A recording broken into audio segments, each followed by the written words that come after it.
వస్త్రంగా, రక్షణగా దేవుడు ఇచ్చేశాడు. దానిలో భక్తులు బిగ్గరగా ఆనందగానం చేస్తూ ఉంటారని దేవుడు అక్కడ చెప్తున్నాడు. అక్కడ నా సేవకుడైన దావీదు కొమ్మును హెచ్చింపజేసి అధికారాన్ని అభివృద్ధి చేసి ఆ చుట్టుపక్కల తన స్థితిగతిని, పరిస్థితిని ఉన్నతమైన శిఖరాలకు తీసుకెళ్తానంటున్నాడు దేవుడు. అంతేకాదు దేవుడు అంటున్నాడు, నా అభిషేక్తునికి అక్కడ ఒక దీపాన్ని సిద్ధపరిచి నేను ఉన్నాను. అతని శత్రువులు అవమానం పొంది వాళ్ళు దూరం అయిపోతారు. దేవుని సేవకుడైన భక్తునికి శత్రువులు ఉంటారు. వాళ్ళందరూ కూడా ఏమవుతారట? అవమానాన్ని వస్త్రంగా ధరింపజేసుకుంటారట. నిత్యము వాళ్ళకి అవమానాలు ఉంటాయట. అలాగే దేవుడు చేస్తాడట.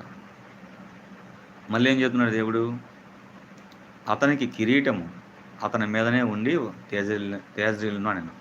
అతని కిరీటం అంటే అతని రాజ్యాధికారం అతని మీదనే ఉండి తేజరీలుతో ఉంటుందట నిత్యము కూడా. సియోన్లో దేవుని యొక్క సేవకుడైన భక్తుడైన దావీదు యొక్క రాజ్యాధికారం నిత్యము తేజరీలతో అభివృద్ధి అవుతూ ఉన్నతమైన శిఖరాలకు దేవుడు వాళ్ళు తీసుకెళ్తూ ఉంటాడు అనే సత్యాన్ని దేవుడు ఈరోజు మాట్లాడున్నాడు. ప్రియ సంగమా, ఇప్పుడు ఈరోజు మనం నేర్చుకోవాల్సిన పాఠం ఏంటంటే